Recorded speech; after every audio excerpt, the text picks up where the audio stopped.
If you've watched a couple of videos already on this channel, you understood how important it became for me to know how to master things. I've spent the 21st years of my life wanting more gear, relying on my very limited natural skills, and forgetting about the most important thing of our life, mastering skills.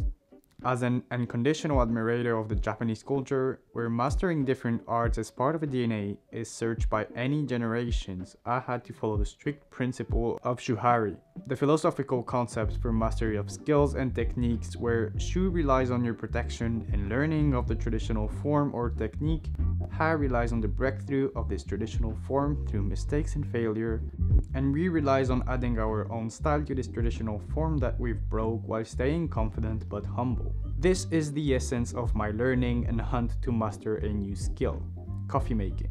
A traditional pour-over coffee making is far from your usual coffee machine where you simply have to add the capsule, push a button, and let the machine do its work, while erasing another skill that you possibly could have mastered. Making a great pour-over coffee is a process that takes time and with slightly more gear.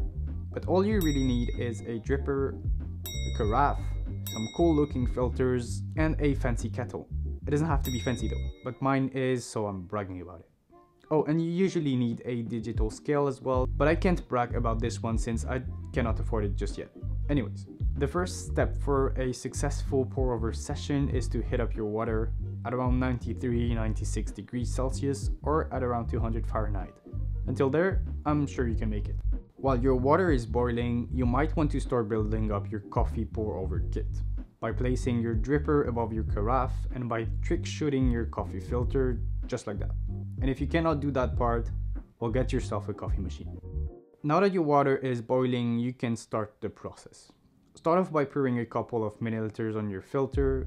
It is said that by doing so, you are removing a possible papery taste of the filter. Plus, these filters are bleached, so you might want to get rid of this as well. Once you're done, make sure to ditch that water away. Now you can start using your coffee powder.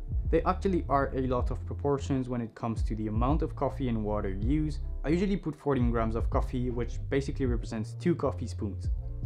I then make sure to flatten the surface by shaking the dripper a little. And I am ready to start.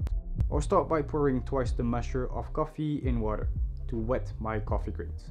This is called blooming. It consists of getting rid of all the carbon dioxide that could interfere between the water and the grains, and this step should take up to 30 seconds.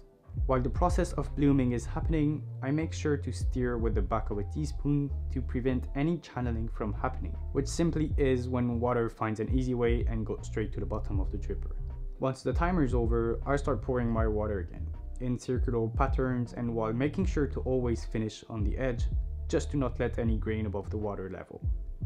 There are plenty of techniques on earth when it comes to the way of pouring. I personally use a continuous one, simply because I cannot do any others without a scale.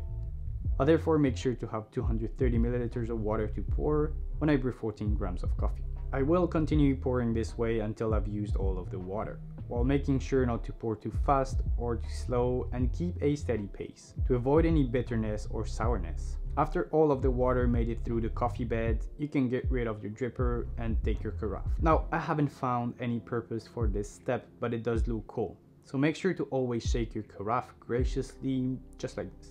And you can finally pour your freshly brewed coffee into your coffee cup. Now, on the Shuhari journey, I probably am at Shuha, since I've learned the traditional technique and I have surely made a ton of mistakes which broke the traditional perfect method.